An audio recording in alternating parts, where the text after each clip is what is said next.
Why is it? No, but maybe temwakoze community work kucha. Twakoze ya waka. Aha. Naye nedera community work. Tebamukiriza kufuluma. Twakoze ku ya waka. Ekibiira ky'abandi we bakiba ne wabeera nze nkikiriza ku. Bamusanga aye. Probably ekibiira. Njera sebo. Apart when mommy cooks for the husband, yes, I cook, I mop, I sweep, I wash, I iron. Wombo. I do everything. Yeah, mommy abikola. Oloza mommy omuyise wabano waka. By God's grace, you're a humble woman. You're a humble woman. By God's grace. I do everything by the way. Mommy, to translate without a waste of time, we'll have the prayer as we're closing. Dear Mommy, DT and MC Apollo. I am 34-year-old and I live with my baby mama. I am the second born. My little sister, who is the firstborn of the 6 kids and made 28 last week. I found out recently she's dating someone I knew from secondary school and university days. He is the last person you would want around your sister. I found out by mistake when I met them at the mall. He was a womanizer and physically abusive for all the time I knew him. After university, when I got posted up country, we stopped playing football together. We drifted apart and I hadn't met him until I found him with my sister. I heard rumors that my sister was going to have a guest at home soon, but the details were not clear. When I saw them, I told her on WhatsApp straight what I thought was what she was going into. She defended the guy and the relationship and said even mommy has endorsed it. She still lives at our family home, but is employed. Our dad passed on and our uncle's dad's brother is now like our dad. I told her I would not be part of something that I know will end very badly for her. I am considering letting our uncle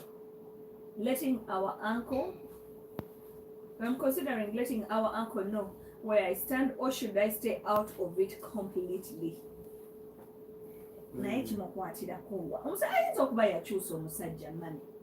People change.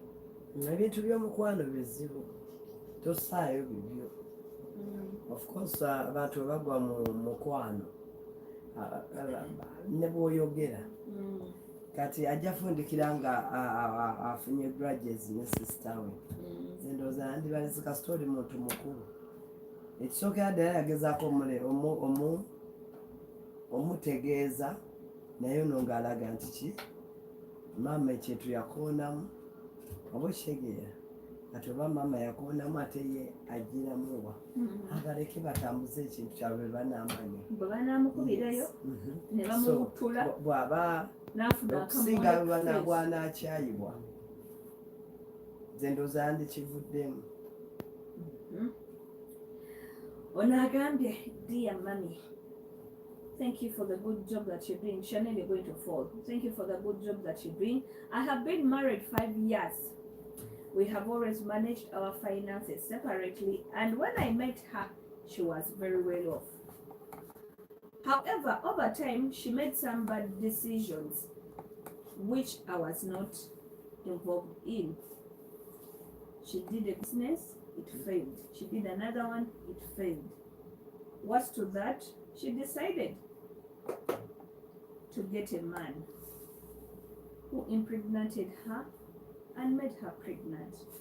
By chance, I went behind her back and I did a DNA test that proved the baby was not mine. Up to now, I have not told her. My heart is broken, but she's still my wife. What do I do? It seems he forgave, according to the letter. What I can say, it's not, of course it's not good to commit adultery within marriage. Naimani, Ochimani, recently, I was in a hospital talking about DNA. Doctor. Hello, yabba yakola ku muwala bwati ne bwati tubadde tusaba tuleete omwana tuleete muganda waffe omuvubuka otuggyeko omusaayi n'omwana twagala kukebera tusi ife omwana waffe dokita n'agaana nolwagamba that is against one my professional two omukazi ayinza okunsuwinga lwaki ffe engeri famire gye tutabikiza bali balina eno katika tubayambe bali omwana we aweze omwaka tulabe oba tunakikola mami famire zetuwasaamu zo zezitya kubanga engeri muganda wo gyayita emabega mukyalawo ayogere ne dokita omwana wammwe kyokka jjukira omwana yali akyali mu ICU baagala omuggyako ogende. That is unprofessional. Nze ndowooza kinganga nakebera HIV. It has to be amongst it has to be an agreement amongst the two. So ebintu bya DNA bino bigenda kuleeta obuzibu oba bizaala akabasa olw'ensonga nti nze nsuubira omuba mukikanyizaako omwami n'omukyala naye nga tuosanga nti oli wayita emabega nze ndaba nga kutabula nakuleeta bizibu osanga ebitandibaddewo. So oyo omusawo yakola kirungi nnyo okugaana okukebera kubanga ku nkomerero bakusiba. So agambye nti omwana yamukebera siiwe alina omukyala wayenza ebweru omukazi amulaga bizinesi akola ebintu asalawo yekka bizinesi buli gyakola yeegwa naye bwamugambako agamba sente zange ate ffe munange mami abayina ezaffe anti. So nze ndaba nga musajja mukulu alina okulinnyamuko ku buleeki katono omuntu oyo yayongera okola ki okumutegeeza kubanga those are a lot of red flags. Mukazi afuna obuvumu nayendera mu bufumbo ali nakulaga azaala ate nakulaga waali saba mwangu ate nasirika. So alinnye mu breeki oba ajjeko ekigere. Ono agambye dear mommy, I have come to church several times but I've not gotten a chance to talk to you. But when I come to church, I sit behind. I'm still trying to gather my energy to see how I can talk to you. I met my husband in university. We were just friends then. Sat next to each other and helped each other academically. He was one of the few friends I made at university. I went to work up country and only returned 6 years later to Kampala. When we met again, we were both single and somehow we just knew we did not have a chance of meeting other people. We are both innovators. We got married a year later. 7 months after marriage, just before I gave birth to our firstborn, he inherited some serious money and property that his grandfather from his mother's side left him. My family is from a humble background, but since then, they have turned him into an ATM. I feel embarrassed. He isn't the sort to say no, especially to my family, who have always treated him well. He's a very kind and generous man, and I do not want him to be taken an advantage of my own family. But I do not even know how to tell them to stop begging him for money all the time. Please, mommy, advise me, as I hope to be at church this Sunday. It is her family that begs the husband. Auntie yafuna obugago okuva ewa jjajja wa maama we. Na inheriting obugaga bwonna. Kati family ye yeri mukozesa. Eri mukozesa musajja. Of course, ayogereko naye. That is where family ye. Bweba family ya musajja. Kiriwe kiti madam Shira. Nti ku family y'omusajja toyinza mugambira ku bantu be. Naye bweba chance waba inanga chance nga family y'omukyala yesaba. nze ndowooza there she can control, asobola okwogera naye oba okitegeera. Ate ebiseera ebisinga nti abaami baffe bakola nnyo ensobi ku sayidi zaffe abakyala, they tend to engage more mu family zaffe, naye ng'ate oyinza okosanga madamu ki ekyamazima omanyi family eyo akawonvu n'akago kitegeera, naye omusajja buli waayitawo weyandikomye mu family y'omukyala aleeta ebizibu era bafuna ebizibu, bendabyeko bafunye ebizibu oba okitegeera.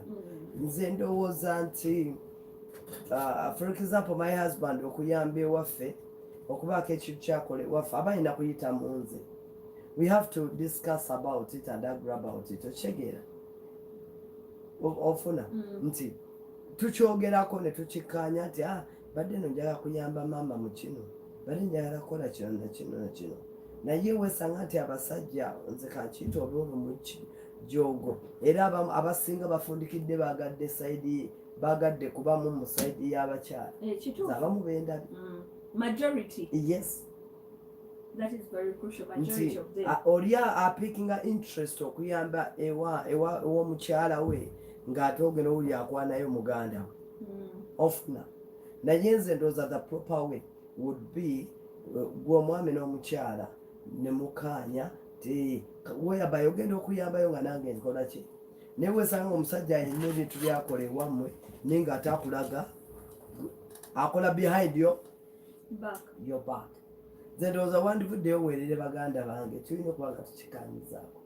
Bw'ovayo n'ogamba nti ogenda kuyamba maama wange, tuba tulina okuba nga tukikanyizaako. Ate omusajja muleke mufuula nnyo ATM every now and then. Bwekiri kogamba omusajja n'aba ng'afuuse erefu gye mwatika ebizibu byammwe byonna, si kirungi. Ate ku nkomerero omusajja oyo atuuka ne muweebuuka mu maaso ge, ayinza obutakibagamba naye to some extent ajja tuuka abirangire mukazi we oba ofunayo ne kabebi akapya. So si kituufu okujjako nga bakanyiza okukikola, n'abasajja bakikola nnyo. Ono agambye dear mommy, thank you for the beautiful caller. Good morning. I'm okay, how are you?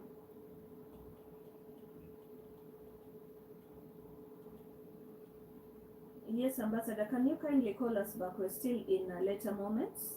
Please call us back later.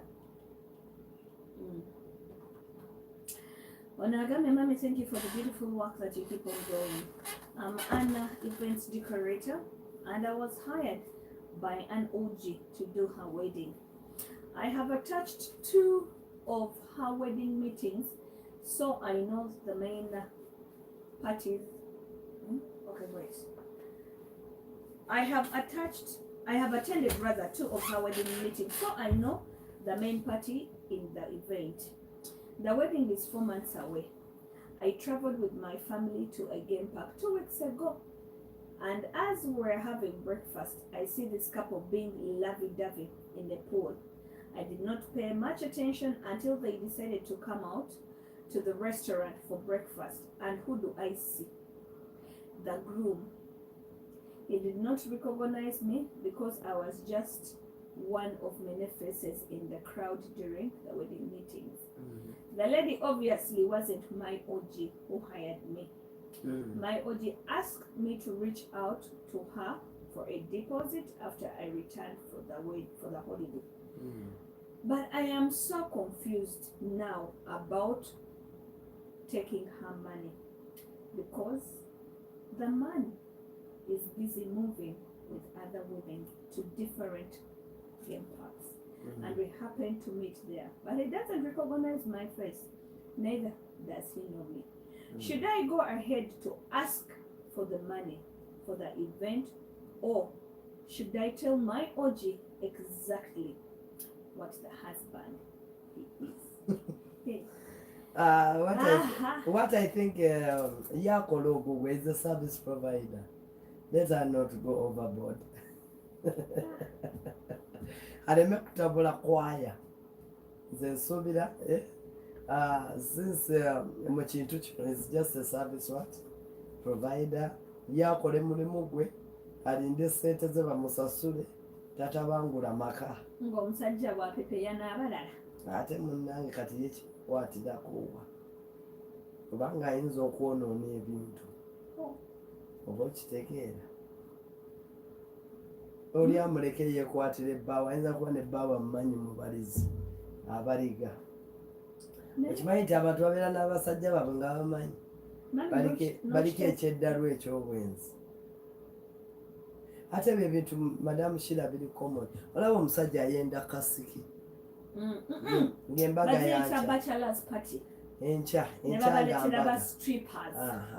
enkya mbaga naye nakulaga nti ki kakati nze ndowooza obutayonoona mikolo gy'abali ate nga ye bamuyita kola ssente nze ndowooza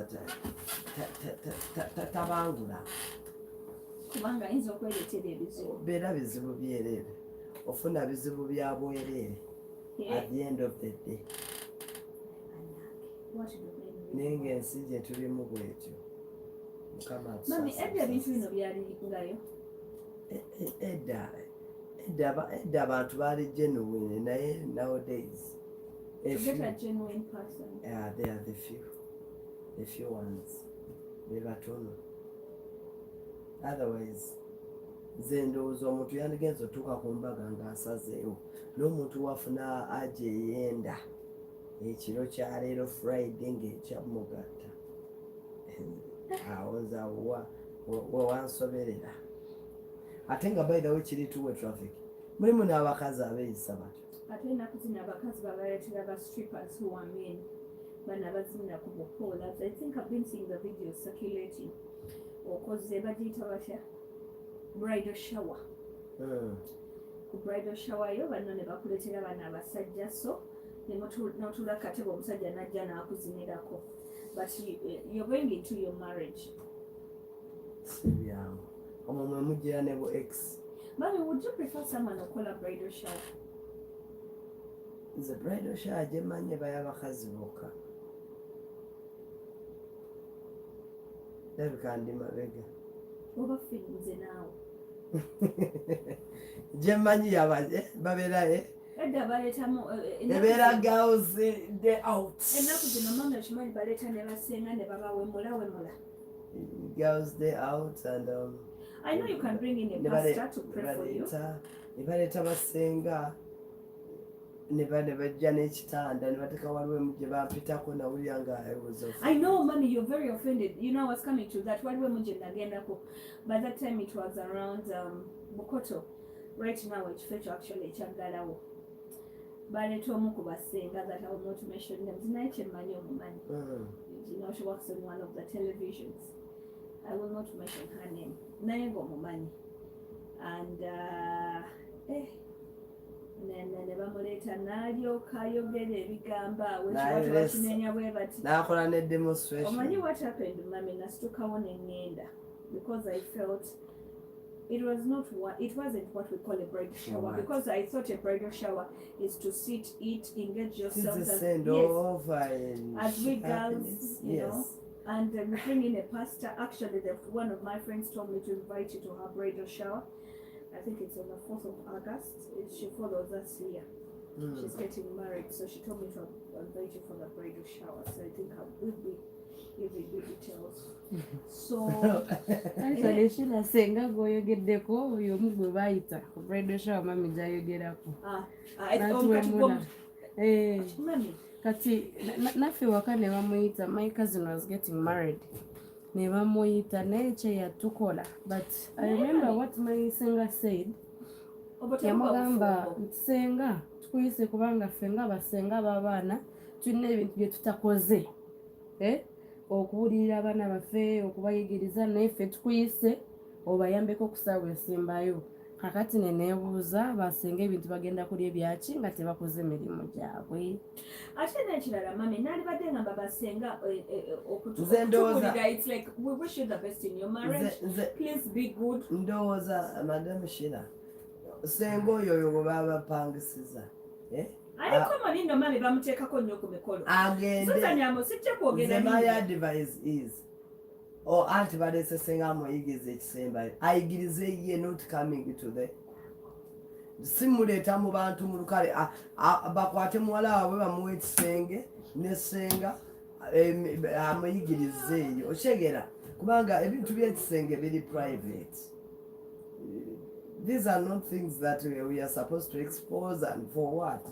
Kuwemula abantu ate tutamanyira kuwemula. Okitegeera mami, at this age of ours, I don't think you know, to engage ate nno ne gwe balaga yabikola akola dda kakati pozi nga gwe batwala mbeere yabuma nawulira nga ntowolokose nevulira nga nnyogoga nevulira nga mbula okuyingira mu mmeeza nze ndowooza the best way bandibadde bayita basumba oba bafaatha oba omuwalimu oba watevaye najja nablessing omukulu nablessingayo marriage ne bakubulira ba anti ne bakubulira bakubulira mikwano kakati gwe olwoba wetaaga senga oyo n'omuntu n'omwaniriza mu kisenge ekyo nakuyigiriza naye biki byakuyigiriza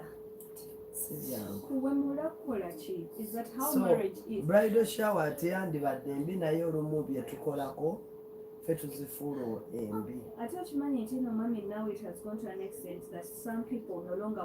nekirala madamu shira nti abamu bazitekinza advantage baleetako amalogo kati oli naleeta kuba ndaba abawala baleeta ebirabo naye abawala bamuboyaniriza sina bafumbo mikwano gyo some are full of jealousness oli naleeta akabikini n'akakuleetera but why waliwo ebirabo naleeta obuntu tuwe butyo era I advise abagole abali eyo ekintu oli okuleeta ekyabo nga kigenda direct ku mubiri gwo toyambala toyambala kubanga lwaki ezo bridal showers ozaba mujjamu abantu abalina emitima emibi people with bad eyes nga balina amaaso amabi emikono emibi n'ebirowoozo ebibi era bangi babalogeddemu so nze ndowooza zandibadde ennungi naye twekeneenye byetukolako ku bridal shower twekeneenye byetukolako zisigale nga nnungi naye gye tukomokola ebintu kwegamba ebyo ebizoonoona zifuuka embi Ono agambye, dear mommy, thank you for the great work you do. I've met you at church. I don't know if you remember me. My name is Charles, and we've talked a bit. I got your number through Sheila. I am in a wicked position. We are newly married about 5 months, and my mother-in-law, who is an innovator, talks a lot to be frank, is trying to be my friends with my parents, but my parents keep dodging her.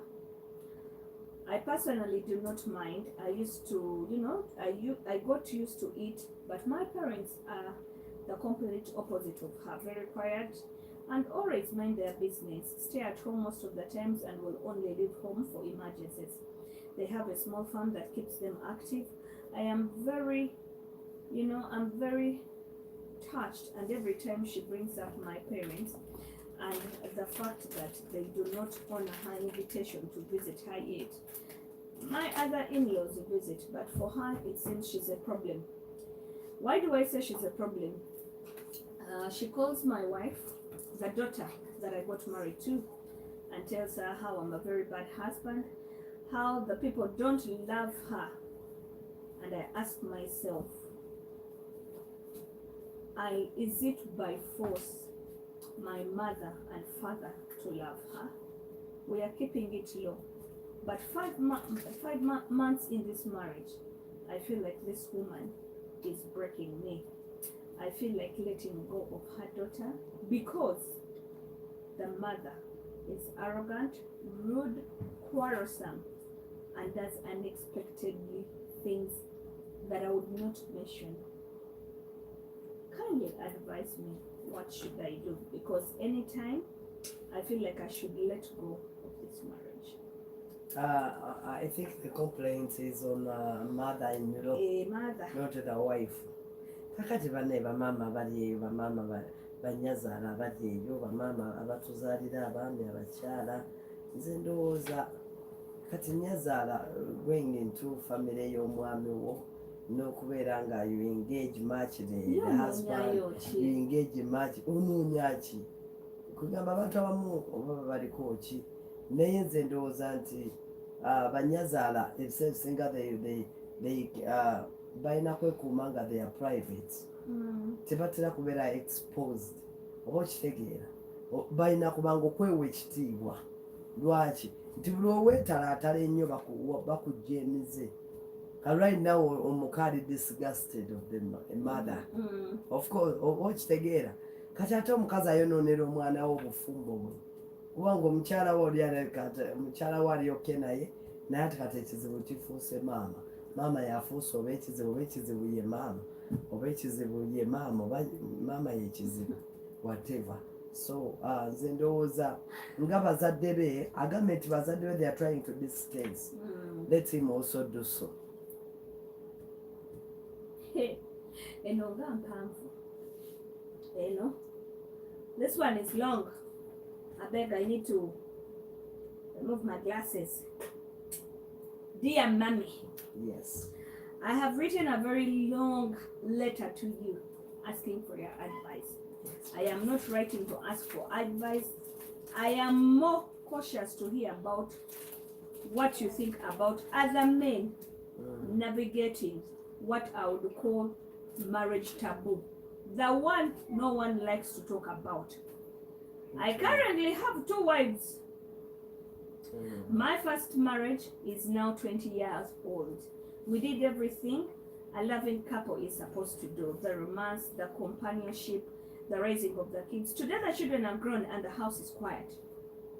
My first wife and I sit down and talk for hours, laugh together, enjoy each other's company. But a few days ago, that has been replaced by other kinds of communication. No one is complaining. The TV is mostly off. She's often in the bedroom on her laptop, working, attending meetings, typing away. I cook sometimes. Money isn't plenty, but we do not have many demands either. It is peaceful.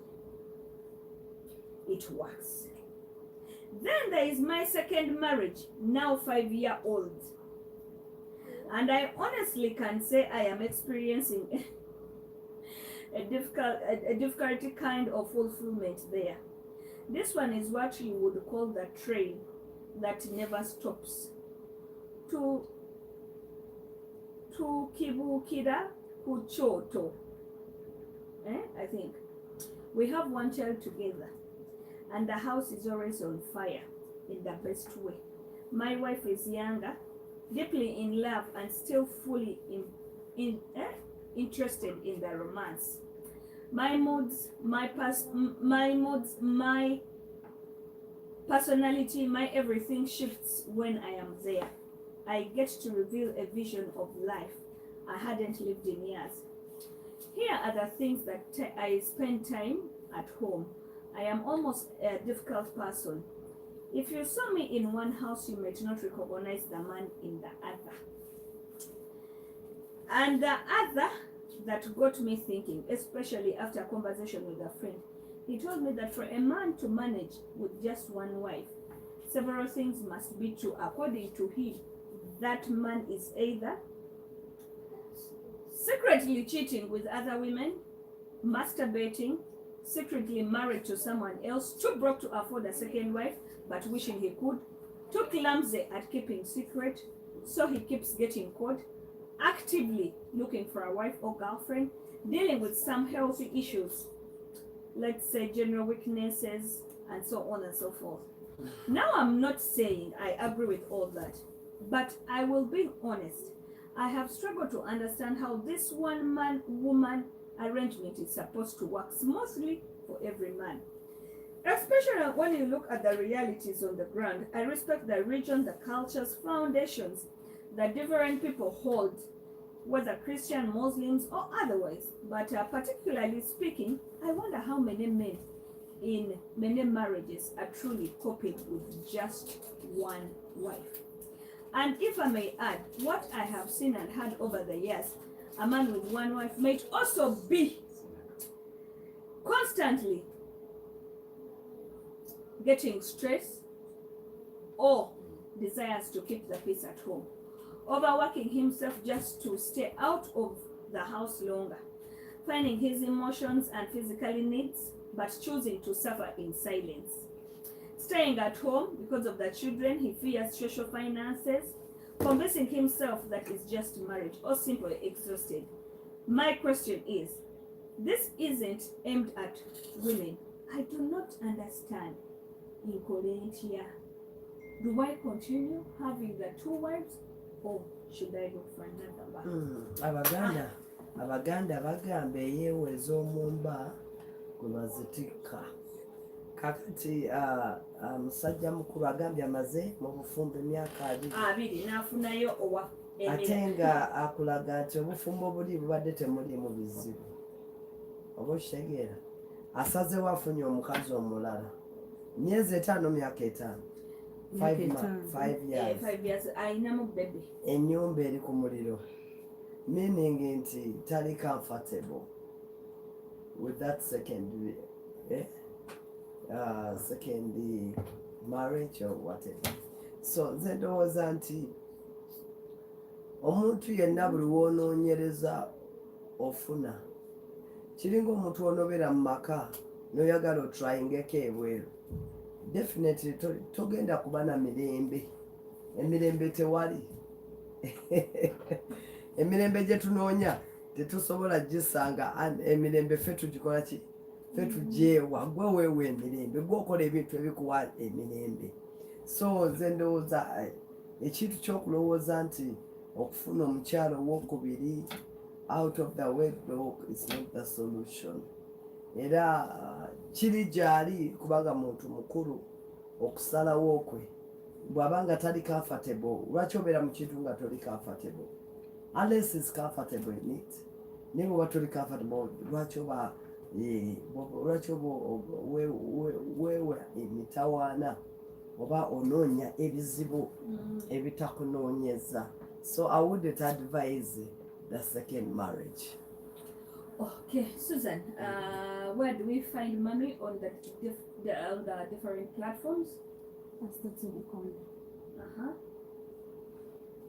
Pr Teddy Kkonde on YouTube And TikTok. Phone numbers of mommy in case they want to reach her. Do they reach to you or they can go direct to mommy? They go direct to mommy on 0786 66 43 46. 46. Yes. Okay, mommy, tusabire tuve wano. Kale abatuuliza balungi mwebale nnyo, ababuuza ebibuuzo, Mukama abawa omukisa, Mukama abawanguze byonna. Amiina. Kale katusabe. Taata omulungi, twagala okwebaza olw'enkya ya leero. Weebale abukeeseza, weebale atuwadde obudde obulungi, weebale Mukama atuwadde obulamu, weebale atukuŋŋaanyiza mu Magic FM Studios. Tukwebaza olwa management yonna Mukama etwala Magic FM. Tukwebaza olw'aba presenter baffe Madam Shira Kahunde, MC Apollo and DJ DT Mukama. Tukwebaza olwa Susan, tukwebaza Mukama Taata ayinza byonna gwandeese, Katonda w'ekisa ogabana eri ensi. Taata tukwebaza olw'ekisa kyo n'okwagalako, si lw'amaanyi si lwa buyinza naye olw'ekisa kyo Mukama. Taata gwatusobozesa bulijjo na bulijjo. Tukukoowoola Mukama osigale nga oli naffe. Yongera Mukama Taata okunyweza amaka agali eyo Mukama Taata gabadde gayuga. Yongera okuwa omukisa abantu Mukama n'abo abayita mu kugezesebwa okw'enjawulo Taata, obwava, endwadde, okunyigirizwa okw'enjawulo Mukama Taata oggyewo ensozi mu maaso gaabwe. Kowodde omukono gwo ogutalemererwa, ogutayimpawadde n'okuyinza ne gutayinza kulokola, gubeere ku ffe ffenna eri eggwanga lyaffe, gubeere ku famire zonna Mukama, eri amasomero Mukama Taata ayinza byonna. Katonda w'ekisa, omukono gwe eri abafiiriddwa, abaana mu masomero Mukama gunyiga emitima, ate era nsabye n'omukono gwe eri abali mu malwaliro Mukama Taata ayinza byonna guwonye abali mu makomera gubasumulule abali mu mbeera zonna ezitali zimu Taata ayinza byonna gubawanguze nsabye okubeerawo okwo okubeere naffe Mukama era nga tuli mu wiiki eno nga tuyingira omwezi omupya osigale nga gwe Katonda waffe beera Katonda wa Uganda w'omukisa abakulembeze baffe bongera amagezi n'ekisa ekitukulembera ate era Mukama nsabye omukono gwo ogw'amaanyi gusigale nga gutuwanguza wakati mu bisoomoozo ebingi ate gutuleetera ebirungi mu bulamu bwaffe gutuwe omukisa n'obukuumi n'obuwangazi mu Kristo Yesu mwesabidde amena. Please.